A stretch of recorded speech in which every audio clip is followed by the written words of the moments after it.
Hello everybody. I thought I'd start making a few videos on basically how I do some of my process and how I use the internet to help me with my writing process. A tool that I use is Pinterest. I know a lot of people think it's just a place you go and get, crazy hair ideas or ways to decorate your house or, art projects. But it is a wonderful tool for authors to use for character building, for world building, and it's just to help organize your thoughts and ideas, to make mood boards, and to really help get an aesthetic feel of the story that you're writing. Also, it can be used once you've finished writing and just before you go to release.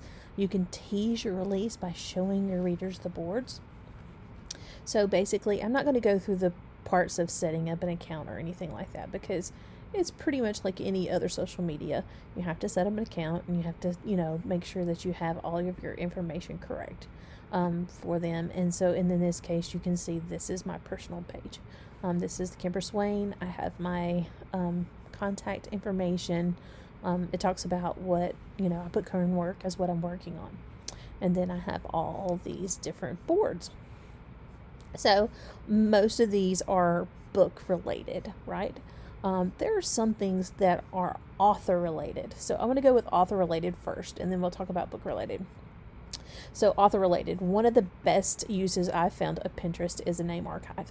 So basically you can look in Pinterest and it will help you find names. I have mine situated in masculine, feminine lists with both, either basically gender neutral names and surnames. And so just to take a peek at the feminine, just so you can kind of get an idea, you can see all these names, and there's all these different pins that have names. Now, a lot of times these are used for people who are pregnant or they're planning to have a child or something like that. And so they have these lists of names. But these are also wonderful for you to try to find names for your characters. I had a lot of people ask me, where do you find names? How do you find them out? Well, when I'm on Pinterest and I see one that I like, I save it. And these are amazing, some of these that are made with pictures, because they're actually goddesses and old names, and like Estrella, and it tells you what it means, and it's a starry one, so it really kind of gives you something, a resource to go through, and it's very easy to build. And once you start saving a few of them, you'll start getting more of them in your suggestions on the main page. So the name archive is one of the things I use from an author perspective that is very, very important. Now, also, let's look at writing tools. So, I save these because a lot of time you're trying to think of words, synonyms, and things like that, and a thesaurus just isn't cutting it. So basically, like, this is adjectives for rain. So if you're talking about how it's raining, these are some specific adjectives that go directly with rain. And again, when you start saving things like this, see, there's for wind, clouds, associated with blue, and I always come in here, different ways to say the word bad, adjectives for summer, synonyms for thought or remembered. Walked or ran is really one of my big ones because I get tired of saying walked. But then again, there's some walking and running that's, there's some things you don't want to use because that gets a little too contrived, in my opinion. I like things to be kind of basic and easy reading. I don't want to hang someone up on a word that somebody goes, I wouldn't use that word in that sentence. I'd rather it just be plain. I don't want to overuse a word or use word more often in a one paragraph or so close together that it makes a difference. However, it's really great to have these things.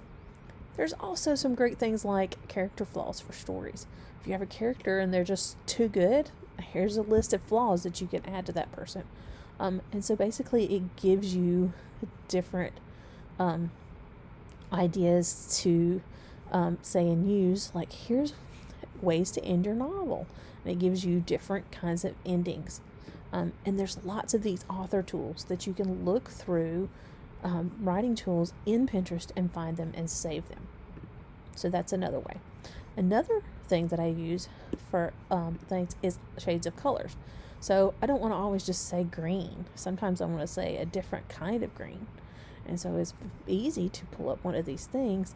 And of course, this is kind of You have to zoom in a little bit, but then you can see the different colors of green. Some of the pictures aren't as easy to use as others.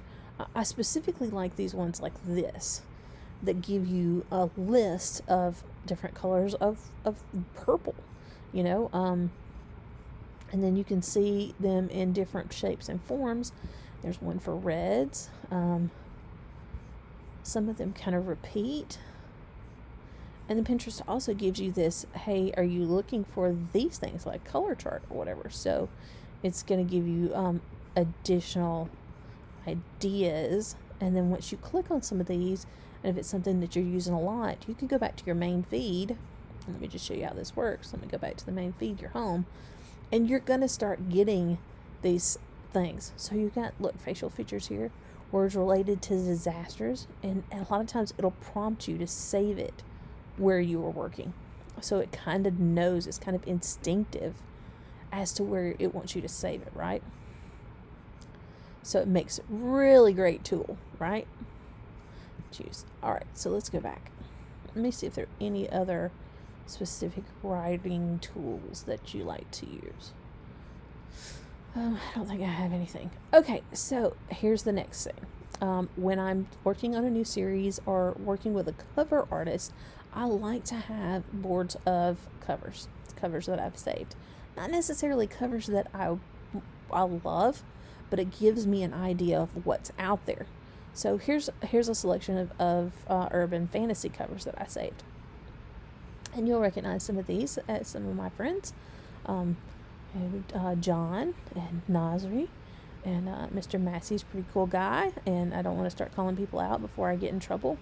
There's Pippa, who's pretty great, and Brad, and Silvers, no comment. Miss Haley Edwards is a wonderful young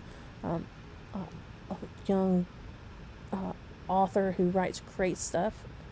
She's gonna probably flip if she hears me say she's young, but you know, by my standards, I think we're all young. So, and this kind of gives me just an aesthetic of what covers is out there. Now, if you roll through this, not a lot of these covers, and sometimes things get misplaced because this obviously is not supposed to be here. That's okay. So even I have some of my own covers here. And you can see there's a very consistent kind of look to them. Ones that stands out is Shane's Devil's Dream, because it's just a different take on urban fantasy. So you get these, and these are straight urban fantasy. These are not fantasy covers. These are not, you know, paranormal romance covers. These are urban fantasy covers straight up. You know, I'm not trying to mix the genres here. And they're all independents for the most part, I believe. There might be one or two that's not. Anyway. There's Domino, he's great. So is MP Martin. So, you know, there's people here who have some, and Judith, which is Martha, and and Tara. So you kind of get an idea of what's going on in the urban fantasy world. And now, I write a lot of fairy fae. And so I have fairy fae book covers. And these are across the gamut. These are urban fantasy, these are paranormal romance, these are fantasy, but anything fae based is included in this board, so that you can use them for inspiration. Another one that I have that is very important, when I made the cover to my book. It's a fairy tale retelling that's coming out, Ash and Cinder. So I made this cover. This is my own art here, and it is based because I went into and I looked for young adult fantasy covers. Let me find that. There's a fairy tale cover, so we'll look at that one. So basically, this is fairy tale fantasy covers.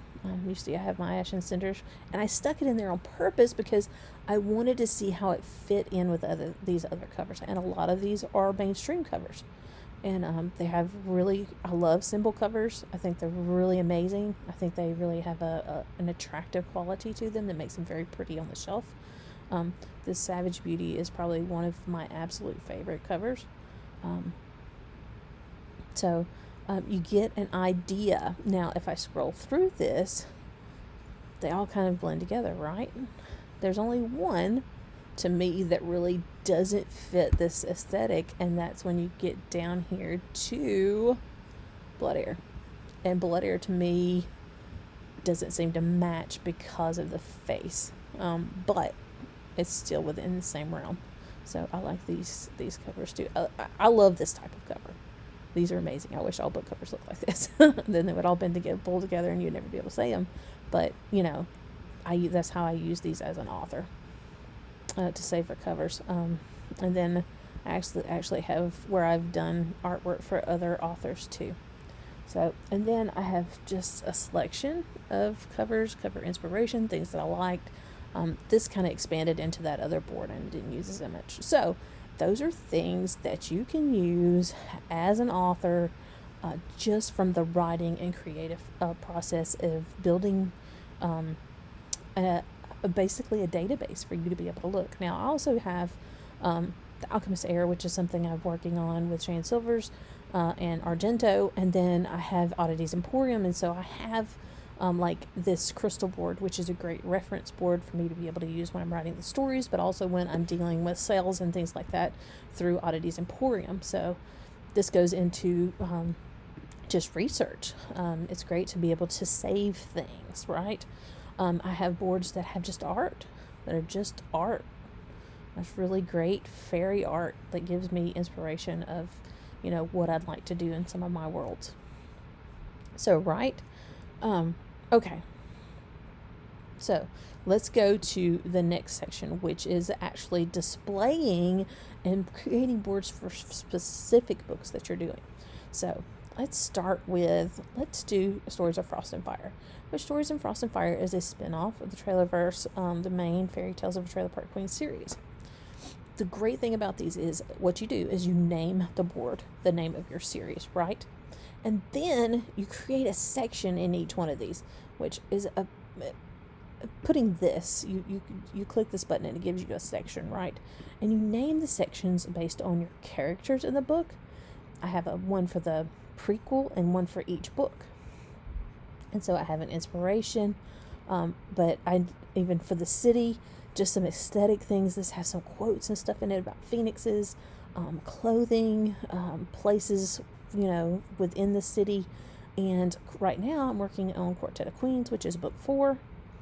And as you can see here, I have some interesting things. You got some things that are oceany. I have a crown. I have a dragon eggs and some dragons with feathers. So you can kind of see where I'm building the next book, right? So the previous book, she went into the land of the Fae and in the wild Fae. And so I have a lot of creepy crawly Faes in this section, so that you can kind of see where my inspiration was for that.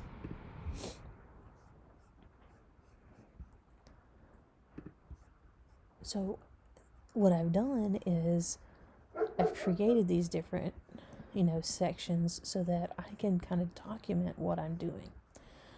Also, these ones that are closed are projects that I'm working on that haven't been revealed.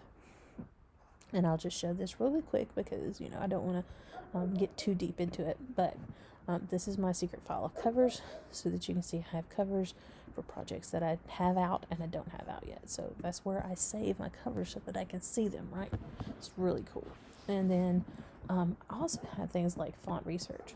I like fonts. I love fonts, especially display fonts. And so when I find one I like, I save it. And this is Photoshop things. So there's different things that I use because I do use Photoshop to make things. So there's some things that I've saved here that link back to other things. I love bourbon. So I have a board full of bourbon and libations, just personal items. And these things open up to you making a connection with your readers. Because, I have a thing like office makeover.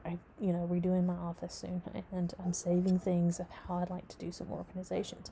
And I have a closet in there that would make my craft closet. So I have pictures of craft closets. And as my series has a lot of Southern in it. And so I have a board with Southernisms. And, It's really a